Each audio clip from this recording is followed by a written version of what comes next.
Mutual fund போல் risk இல்லை, ஏறுமோ இறங்குமோ என பங்கு சந்தை போல் பயம் இல்லை.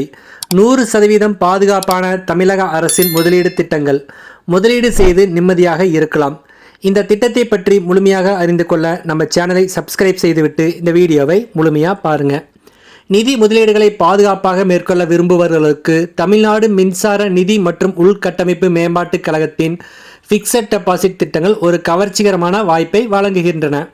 இது பங்கு சந்தை, மியூச்சுவல் ஃபண்ட் போன்ற திட்டங்களில் உள்ள அபாயங்கள் இல்லாமல் நிலையான வருமானத்தை உறுதி செய்கிறது. டிஎன்இஎஃப்சியின் ஃபிக்ஸட் டெபாசிட் திட்டங்கள் முதலீட்டாளர்களின் வசதிக்காக 2 வகைகளாக பிரிக்கப்பட்டுள்ளன. Cumulative deposit. இந்த திட்டத்தில் முதலீடு செய்யப்பட்ட தொகைக்கான வட்டி முதிர்வு காலம் வரை முதலீட்டுடன் சேர்ந்து அதிகரிக்கும். இதனால் முதலீட்டின் மீது வட்டிக்கு வட்டி கிடைக்கும். முதிர்வு காலத்தில் முதலீடு மற்றும் வட்டி மொத்தமாக செலுத்தப்படும். இதில் குறைந்தபட்ச வைப்புத் தொகை 1000 ரூபாய் ஆகும். நான் குமுலேட்டிவ் டெபாசிட். இந்த திட்டத்தில் வட்டி காலாண்டு அல்லது ஆண்டுதோறும் முதலீட்டாளரின் வங்கிக் கணக்கில் நேரடியாக செலுத்தப்படும். இது முதலீட்டின் மீது வழக்கமான வருமானம் எதிர்பார்க்கும் முதலீட்டாளருக்கு ஏற்றது. குறைந்தபட்ச வைப்புத் தொகை 5000 ரூபாய் ஆகும்.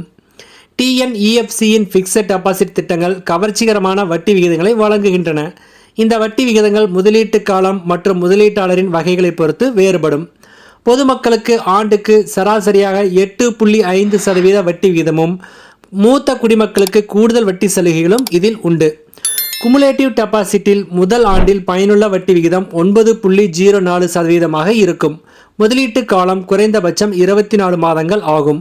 அதிகபட்சமாக 60 மாதங்கள் வரை இந்த திட்டத்தில் சேமிக்கலாம்.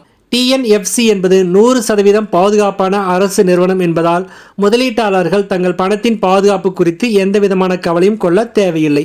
தனிநபர்கள், தனியார் நிறுவனங்கள், சங்கங்கள் மற்றும் அறக்கட்டளைகள் போன்றோர் இந்த திட்டங்களில் முதலீடு செய்யலாம்.